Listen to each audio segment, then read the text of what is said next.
اس میں جو سب سے مین رول ہے، جو سب سے زیادہ فالو کیا جاتا ہے، وہ ہے دا رول آف تھرڈز۔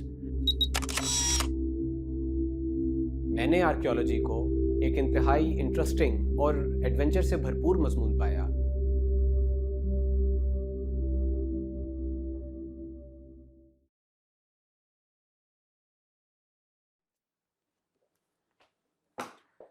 عام طور پہ آرکیالوجی کے بارے میں سمجھا جاتا ہے کہ یہ بہت بورنگ سبجیکٹ ہے، یہاں تک کہ جب پاکستان کے ایک معروف آرکیالوجسٹ اپنی تعلیم مکمل کر کے گھر پہنچے تو گویا گھر میں ماتم کا سما تھا۔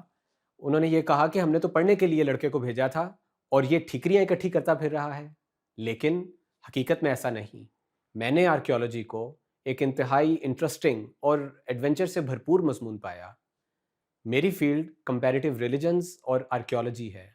میں نے پنجاب یونیورسٹی کے ڈپارٹمنٹ آف آرکیالوجی سے ایم فل کیا اور میری فیلڈ آف ریسرچ جینا آرٹ اینڈ آرکیٹیکچر تھی۔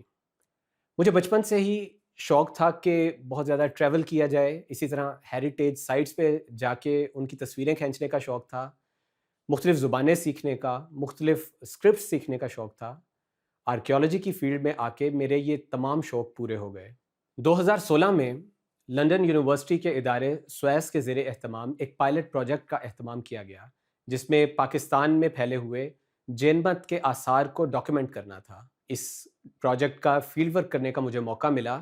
اس پروجیکٹ میں جگہ جگہ جا کے، شہر شہر، گاؤں گاؤں سفر کر کے بے شمار لوگوں کے انٹرویوز کیے گئے، اور پھر جو جین مت کے مندر تھے، ان کی سمادھیاں تھیں، لائبریریز تھیں اور مختلف سائٹس تھیں جن کی تفصیلی فوٹوگرافی کی گئی، اور پھر مختلف معلومات اکٹھی کر کے ایک ڈیٹا بیس تیار کیا گیا جو اب لندن یونیورسٹی کی ویب سائٹ پہ دیکھا جا سکتا ہے۔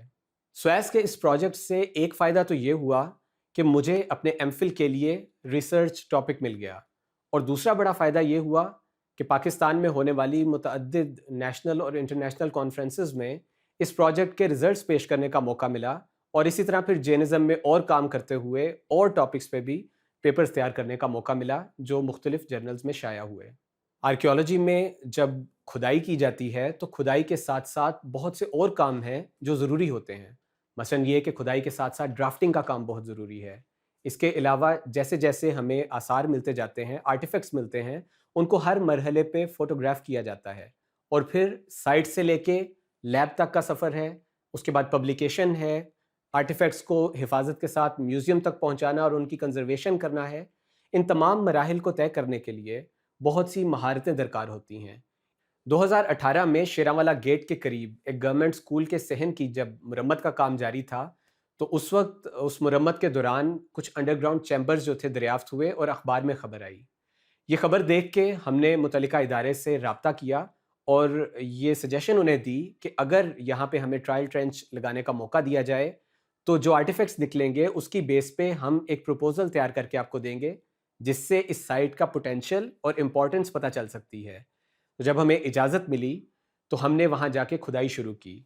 عموماً جو کھدائی کا سیزن ہے وہ سردی کا موسم ہوتا ہے، لیکن چونکہ یہ فوری کیا جانے والا کام تھا اس لیے ہم نے جون جولائی میں ہی، جب کہ 40 ڈگری سے بھی اوپر ٹیمپریچر تھا، اس وقت یہ کام شروع کیا، اور پھر جو آرٹیفیکٹس نکلے اس پہ مبنی ایک رپورٹ تیار کی جس میں بتایا گیا کہ یہ سائٹ مغل پیریڈ اور برٹش پیریڈ کے اندر بہت اہمیت کی حامل تھی، اور اسے لاہور کی تاریخ کو اسٹڈی کرنے کے لیے ایک ایکسٹرا انفارمیشن یہاں سے مل سکتی ہے۔ ایک اور بہت خوبصورت ایکسپیرینس جو آرکیالوجی کے اس سفر کے دوران ہوا وہ مظفر آباد کے ریڈ فورٹ میں کھدائی تھی۔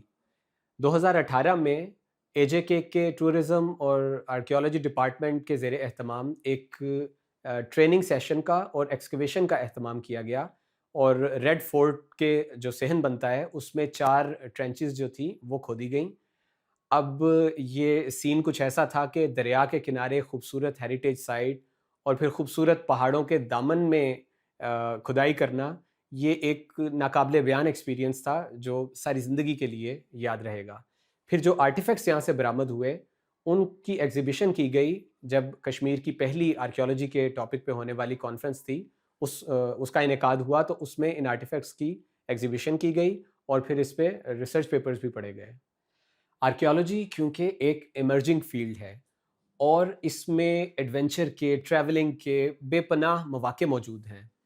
اسی طرح آرکیولوجی میں اتنی قسم کی ایکٹیویٹیز ہیں کہ منوٹنی کا یا بوریت کا تو سوال ہی پیدا نہیں ہوتا. مثلاً یہ کہ اگر آپ پڑھائی سے تنگ آ گئے ہیں تو اتنی دیر میں فیلڈ ٹورز آ جاتے ہیں، فیلڈ ٹور سے آپ واپس آتے ہیں تو ایکسکیویشن کا سیزن آ جاتا ہے. ایکسکیویشن سے اگر آپ اکتاہٹ محسوس کرنے لگ گئے ہیں تو لیبارٹری انالیسز کی باری آ جاتی ہے، اور پھر پبلیکیشن، اور پھر سیمینارز، ورک شاپس، کانفرنسز. تو بے پناہ ایسی ایکٹیویٹیز ہیں کہ پورا سال آپ کا ان ایکٹیویٹیز میں بزی رہتا ہے. انسانی تاریخ کے آج بھی بہت سے ایسے سوالات ہیں جن کا ابھی تک جواب انسان کو نہیں ملا. مثلاً یہ کہ پہلا انسان کون تھا، وہ کیسا تھا، کیا کرتا تھا، کیا پہنتا تھا، پہلا انسانی معاشرہ کیسا تھا. اس طرح کے سارے سوالات اور ان کے جوابات ہمیں آرکیولوجی سے مل سکتے ہیں. مثلاً انڈس ویلی سویلائزیشن ہے، اگرچہ اس کا پھیلاؤ بہت وسیع تھا لیکن آج تک ہم اس کا اسکرپٹ ڈیسائفر نہیں کر سکے.